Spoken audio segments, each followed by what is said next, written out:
The United Nations Security Council has passed a resolution to boost aid into Gaza. To discuss this and the news of the week, I'm joined by former Minister in the Howard Government and Bondi Partners Senior Advisor, Peter McGauran. Peter, from the Gold Coast, how are you this morning?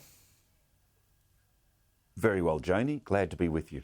Thank you so much for joining us. So this resolution, it doesn't really call for an immediate ceasefire. However, it does lay the groundwork for more aid to enter Gaza. How do you think this announcement has been received?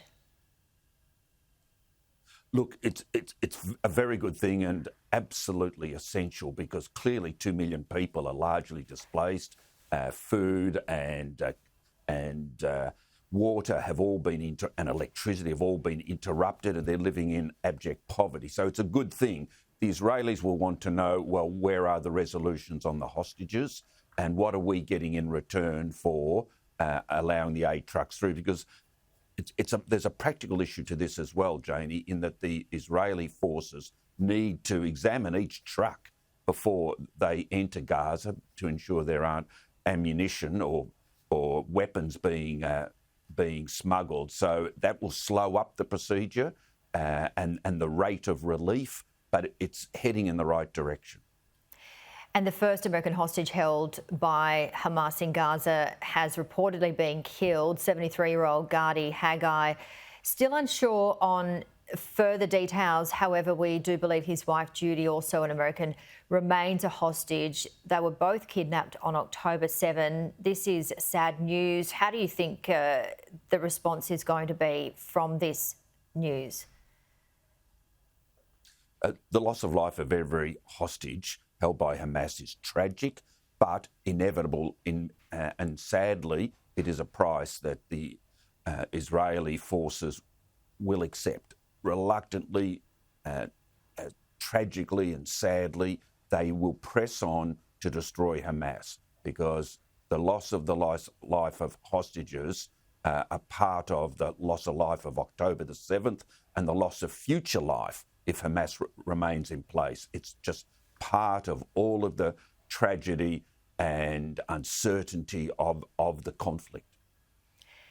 Peter, the government's rejection of the US's request for a warship to join the international defence of sea lanes in the Red Sea against Houthi attacks on shipping, the government has really given its reasons for a need to prioritise the Indo-Pacific. Is that justification, do you think, for rebuffing the Americans? No, it's completely unconvincing, Janie. Supporting the American international effort to keep open the sea lanes in the Red Sea is critical to Australia's economic interests, for a start. Secondly, we should be supporting our allies, and such as England and Spain and Italy and Canada and Britain, all of which have joined the international task force. Surely we can supply a warship in the Northern Hemisphere, as well as maintain our commitments in the Indo-Pacific. I think the bigger problem here is that the government doesn't have a warship with sufficient defensive capability to be put in harm's way. The Houthis from Yemen, which is an Iranian state, are inveterate users of drones. They've destroyed targets in Saudi Arabia, for instance, and I don't believe we have a warship that has a counter-drone capacity, which is a terrible indictment on our naval capacity. Let's turn to another topic, and a number of end-of-year polls have the government at either level pegging with the opposition or back to the last election results after starting the year with huge leads. Anthony Albanese's own results looks like showing support has slid significantly and Dutton's support has certainly increased. So what do you think Albanese's reset for the political agenda to gain the ascendancy would have to be? He has a major challenge for sure, Janie. The government's finishing 2023 in a vastly different condition than at the beginning of the year when it reigned supreme. All of the creditable polls recently have shown that its leaders evaporated. They're only slightly ahead of the opposition or the same winning margin of the last election or on equal ranking with the opposition. So Peter Dutton has done a superb job in putting the Liberal Party in the opposition on a competitive basis. How does the government reset? Well, a lot of that is Anthony Albanese's responsibility. He invested so much time and effort, and that of his government, in the Voice referendum, which failed.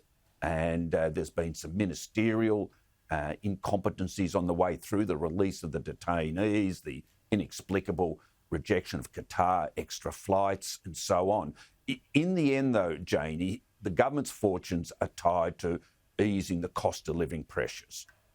Inflation's at 5.4% at present, and the Reserve Bank is going to keep increasing interest rates till that comes down. If the government can reduce the inflation rate, and if interest rates could possibly be reduced by the Reserve Bank, then their stocks will rise significantly within the community. Yeah, a lot to look out for. Before we let you go, a 36-hour marathon is underway. The Sydney Fish Markets, I know you're in the Gold Coast, but I do believe you're celebrating Christmas Day in Sydney. Do you have any favourite seafood dishes for your menu on Christmas Day? Any tips you want me to ask the CEO in a minute? Shellfish, of course, prawns and lobster and crab, but I love the toothfish, sometimes known as Patagonian toothfish or the glacier toothfish. It's a deep southern ocean fish, really tender, really beautiful. Oh, nice. Well, I hope you and your loved ones have a very happy, healthy and safe Christmas. Always great to see you, Peter, and we'll talk to you again very, very soon. Thank you, Jane.